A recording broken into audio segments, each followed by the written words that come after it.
This book is a fictionalized version of the life of my scandalous grandma, my dad's mother. And this is a story that I grew up with and that I have been meditating on pretty much all of my life. But it's a novel, and so this is my imagined recreation of her life. Mostly it's about California, but I'm not going to read any of the California parts tonight. I'm going to read about Kansas. My father was insanely excited that I was writing this book, and he didn't care a bit that I was hanging out the bad family laundry for anybody who cared to look at it. He just thought it was great that I was doing this. And he died when I was on the plane to California to put the advance copy in his hands. But he had read it, and he read the manuscript, so he knew it was there. And I always start reading from this book with a little shout out to Dad, hoping that he likes what he hears. He was a good guy, you would have liked him.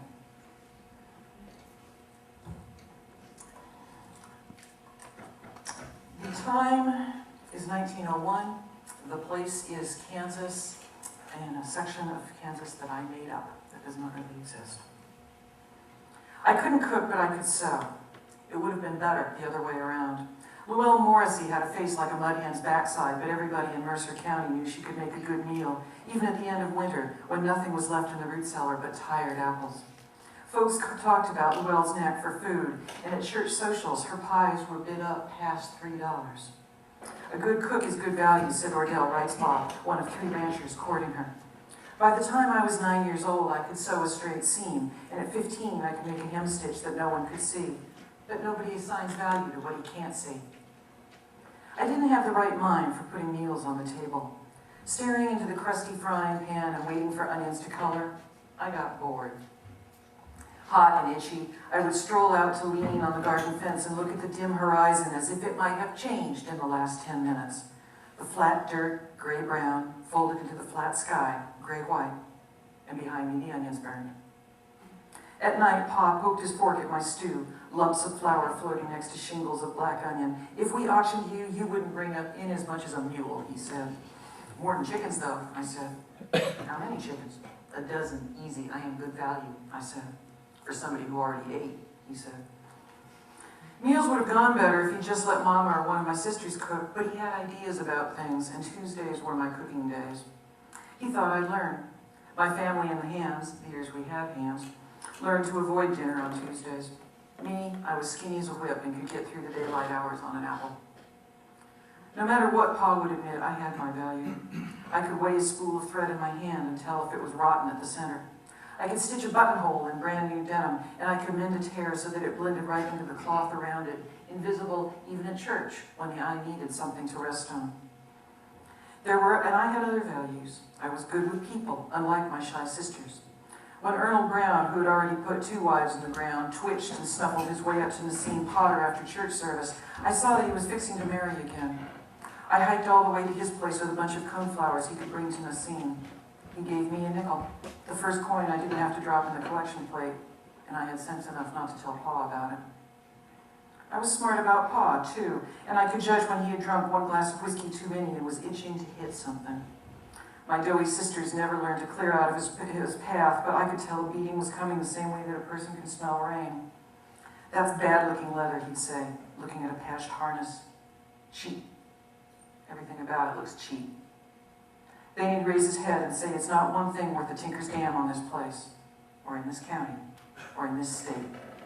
The fury would sweep over him like storm clouds. Folks knew him as a joke teller, but he wasn't always amiable, and his jokes could turn rough in a hurry. Even Mama, so dim she never seemed to recognize anything, said Pa and I were cut from the same pie. Like him, I was restless all the time, ants under my skin, and a day spent plowing would leave me fretful with wanting something I couldn't put a name on. The prairie's rough grass surrounded us like a belt that kept out soft fabrics, sweet-smelling pillows, anything that might ease a life. No wonder Pa drank. When I trudged out to the barn, my eyes cut over our paltry 160 acres of wheat the same way his did. Everyone around us was buying up acreage before land prices went up again. Soon, ours would be the smallest farm in the county. It didn't need to be so. Pa could have borrowed money to expand. For pity's sake, the bank was loaning money to the Pecks, who hadn't made a payment in 5 years. The bank manager would have loaned to us. But Pa looked out toward the west, toward what he didn't own, what nobody owned. He didn't want more of what he already had. He was squinting at the fence line when I came up to him one afternoon. He'd put his hat aside somewhere in the back of his shirt, bunched up out of his trousers. The man was careless, shedding things wherever he went, shoes and papers and tobacco. Mama spent her life picking up his litter. Myself, I would have let it lie. Feller goes and dies to the seat of judgment, he said, eyes trained on the blurred horizon. He didn't even look back to make sure it was me he was talking to. Jesus said, you've got yourself a bad record. You've cheated, stolen, lied. You're going to have to go to hell. Feller falls down at the feet of the Lord. He cries and begs for mercy. It's true I didn't lead a good life, but I wasn't all evil. I cared for my mom and I gave to the poor. I gave money to your church. The Lord softens. All right, he says, I'll take mercy on you. You can start again, homesteading in Kansas. Feller stops crying, looks up at the face of the Lord. Is that spot in hell still open? Dare you to tell it to the preacher, I said. Not everybody wants to hear the truth, he said. Preacher says only the gospel is truth.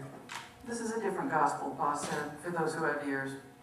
Dare you to tell it to the visiting preacher. He's coming to dinner. Mom sent me out to fetch you. You're not cooking, are you?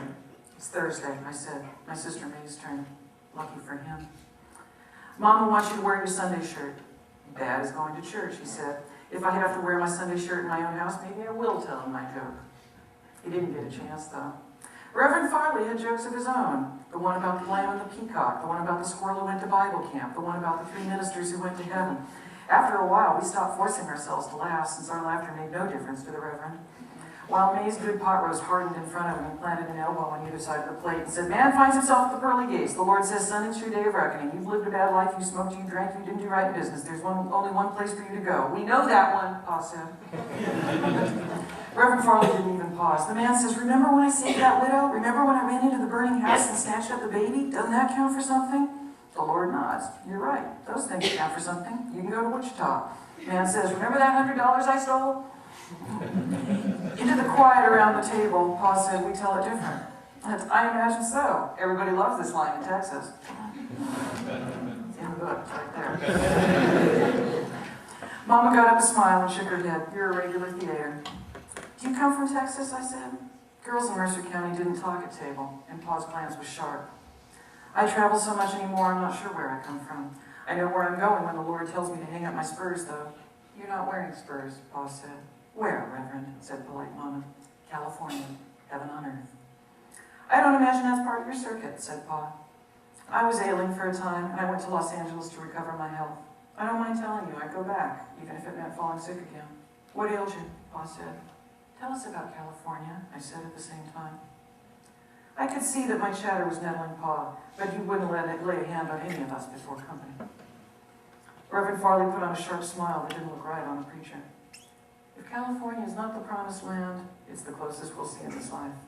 To walk in an orange grove is to be in Eden. The air smells sweet and tangy at the same time, and the leaves shine and the oranges all but push themselves into your hands. Have you ever eaten an orange?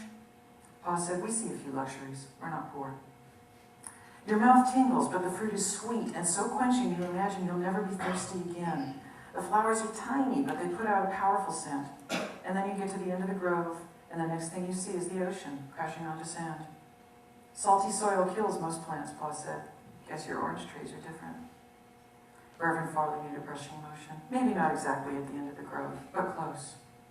What does it look like? I said. The Reverend stopped talking, which amazed us all.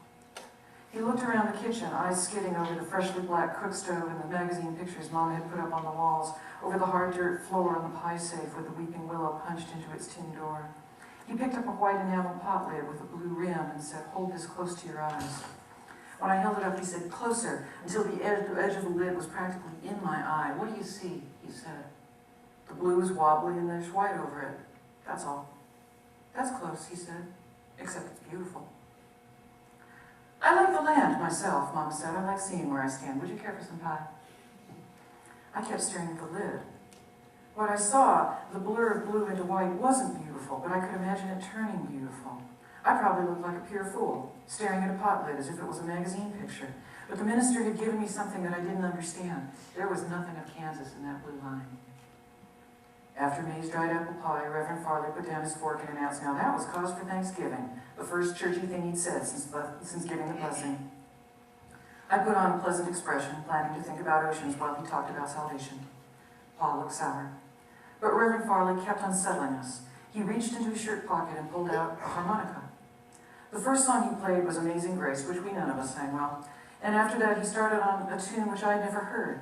Sweet and slow, it had a clean ache, and I studied the tablecloth so no one would be able to see my wet eyes. Mama joined in, her low voice true. Oh, Shenandoah, I long to hear you.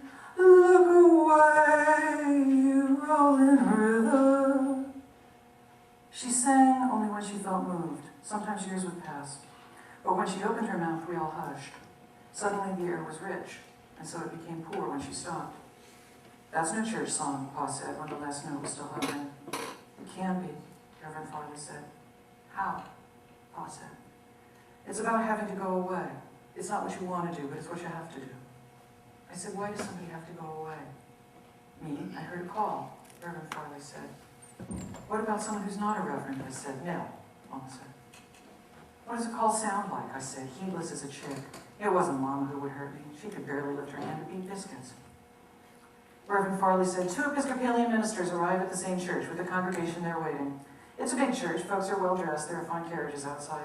The first one says to the people in the church, I heard a call. I don't know what that other fellow's doing here. I heard a call too, said the second preacher. What did yours say? Lo, I will make you a leader of nations. What did yours say? No one ever lost money on hog futures. Preach on, cried the congregation. Pa snorted. Myself, I'd never seen an Episcopalian. I said, I don't think anybody gets called to Kansas for money. Nobody's got any. Reverend Farley said to Pa, she's the spit of you, isn't she? Her bad luck, Pa said.